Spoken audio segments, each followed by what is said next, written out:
Hey guys, thank you so much for stopping by the garden today. We're sitting outside because it is a beautiful day today, and I just wanted to pop on and let you guys know that I take advantage of these days when it is 70, 75 degrees out and we are dry and we don't have humidity in the air. I come out here and I garden my butt off. So you can see we're starting to get a lot of these plants set up. We have green beans right here. We have green beans right here. We also have corn that we just planted in here. We have a tomato. We also have another tomato. We have peas in the back. We have more green beans in the back, trailing variety. We have different kinds of tomatoes growing, Roma and jelly bean variety. We have blueberries, raspberries blooming. We have my blackberries starting to bloom. We have a lot of buckets here that I'm just starting to get ready. We have tons of buckets. I have tons of soil I'm getting ready, you guys. We're gonna grow so much here, and I can't wait to show it to all of you and just share it with all of you. I wanna know what you're growing, so comment below and let me know what you're starting for spring, whatever it is you're thinking of. I know that spring's not starting for probably another couple of months for you guys up north, but we are in March now, beginning of March, and we are in growing season.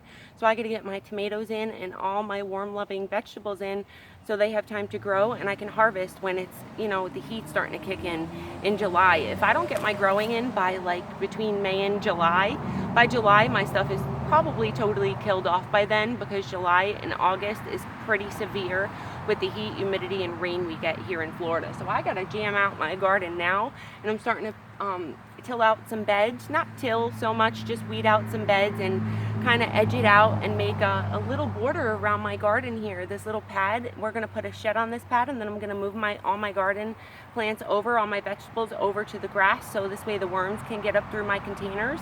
I noticed that when they're on the grass they grow better and my soil's a lot more fertile because those worms can get up through the containers. They can't do that on the cement pad. Even though I really like it, they'll grow fine next to this pad. So I have a lot of plants that I'm growing here. I can't wait to start harvesting all this stuff with you guys and sharing it with you as well. We have a lot of videos on succulents that we do and house plants. So if you guys need anything or you would like a video that you want to request, just let me know and request it down below. I'd love to try to help you in any way I can if it's something I've dealt with before.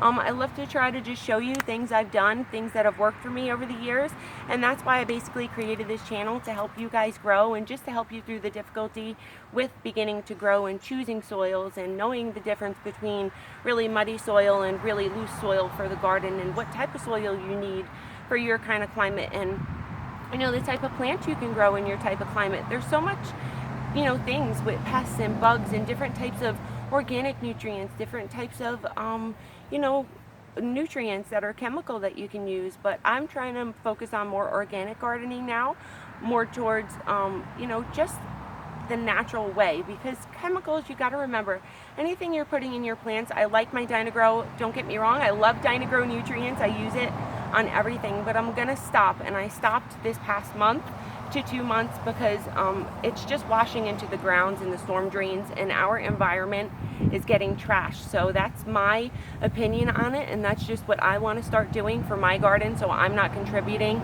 to all these nutrients going in our storm drains and going in our water and destroying our water with a bunch of algae that's growing. We have a bad algae bloom here in Florida that we're dealing with, and that's because of the nutrients that all these commercial gardeners are using, and residential gardeners like myself. And before I knew about that and what those chemicals did to the environment, I was using that, and now I've kind of backed off a little bit and went the organic way.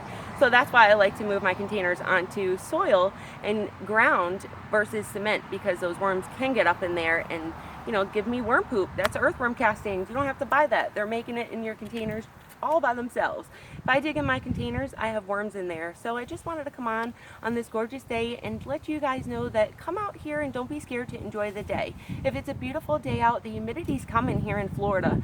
So I'm going to be outside like crazy these next few months, planting, gardening, enjoying it, coming out here with my dog, taking walks. It's just, there's so much beauty in nature if we just take a little look around, and I just want to share that with all of you, share my experiences in growing, just to make that a little bit easier for all of you guys. Thank you so much for stopping by. I hope you really enjoyed this update.